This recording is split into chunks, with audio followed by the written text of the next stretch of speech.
Yaphuza umlaza kaMevu yena nodokotela uMhlongo bathi babakazi into ziyenzeka. Asibingeleleke namhlanje kusuku langolosihlanu ku Friday kusasa kuzobe kuyisabatha elihle elicwashile. Silungela ukuya endleleni manje yokuhamba kuyosebenza endaweni yasePietermaritzburg. Bathi seMaritzburg eMgungundlovu abanye abakwazi kahle. Ngiqonda ukuthi sisekhona siyenza yonke imisebenzi edingwa abantu. Siyaphakamisa, siyabethela, sikhipha izilwane, siyacupha emzini yabantu. Nako wakho umuzi lezilwane ezikhona singakwazi ukuyikhipha. Nako wakho umuzi lezimpundu lezikhona singakwazi ukukhipha. Nako wakho umuzi lesichithe ezikhona sisengakwazi ukusikhipha. Sike endleleni ke njengamanje kulo sibambe siyahamba sekulungisiwe kwapakishwe emotweni kwalunga yonke into.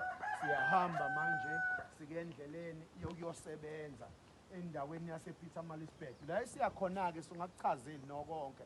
Sokutshela uhafu la siyakhona bahlushwa ukuthi ubaba wakhona unemfuyo ukuba nemfuyo kwakhe uthe elala ethuneni noma ngesikhathi sokuthi ahamba ayofihlwa kwamesane kwashayeka inkomo phansi esibayeni. Ngamanye amazwi kade le nkomo kufanele ngabe kuhamba umuntu ngoba ngeke ngabasiza phambilini ngabaqinisela kwazi kwaqiniswa nemizimba yabo. Iyona ke into edala ukuthi kungabi khona umuntu ozoshayeka ekhaya kodwa kujike lento yathi fanele ngabe ishaya umuntu igijima iyoshaya inkomo okuyimfuyo. Siyolungisa le yonto ke manje ukuthi lo baba simbuyise manje abuyela aqala phansi azoba nomndeni. Uzobona lesiyakhona basagqoke ngisho inzila kodwa kuphoqelekile ukuthi ayingene inyanga phela ikwazi ukulungisa zonke izinto ekufanele zilungiswe khona. Uyabona sekupakishiwe manje kukwendleleni siyahamba siyosiza abantu kufakwe yonke into yakho siyosiza abantu siyolekelela abantu ngendlela emangalisayo siyolekelela abantu ngendlela emangalisayo siyolekelela abantu ngendlela emangalisayo ukuchecka nje ukuthi zonke izinto esizoyifuna zikhona kungathi sesifika phambili siyafika into edingekayo ayisekho ngoba lonto izosihlukumeza ngoba kukude lesiyakhona. Okay, ukhona lo uphakathi vele siyomdinga asikwazi ukuthi singabuyisa umuntu ongasekho othwethuliwe engekho lokudingeka lo. Asikwazi ukuthi singabuyisa umuntu ongasekho singakuphathanga amathuluzi ethu. Khona amathuluzi angekho la mkhaya. Cela ungiphathele ubasket usalile ukhohle ubasket. Cela ubambe kancane khona nobasket ngicathe sowufaka phakathi.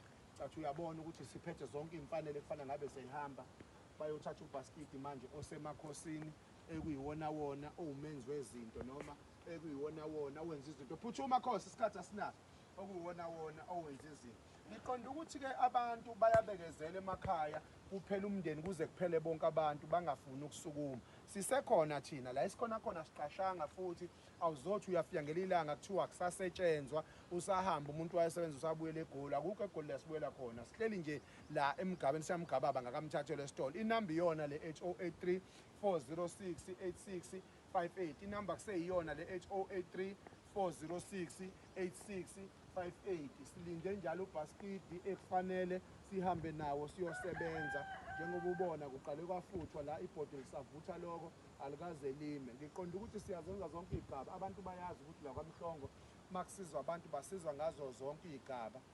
Abantu abanezistroke siyabadinga abantu lo basket ade sikhuluma ngawo yilona. Masizofika kwakho sungawuphethe lo basket ubokwazi ukuthi into esizoyenza ayikho ngoba kukhona amadoda esiwadingayo akulo basket. Ngicela ungakuthwasisi sicela ungakuvezeli konke bamba lokhu nje koncane kodwa ngesikuvezele konke njengamanje sekukhona ubasket sekukhona yonke into esidingayo sekupheleleke. Ima unelungelo lokuthi imoto ingavalwa sihambe siyongena abantu sihambe siyosebenza abantu. Siyabonga 083406 8658 qhu sekunjalo sibonga.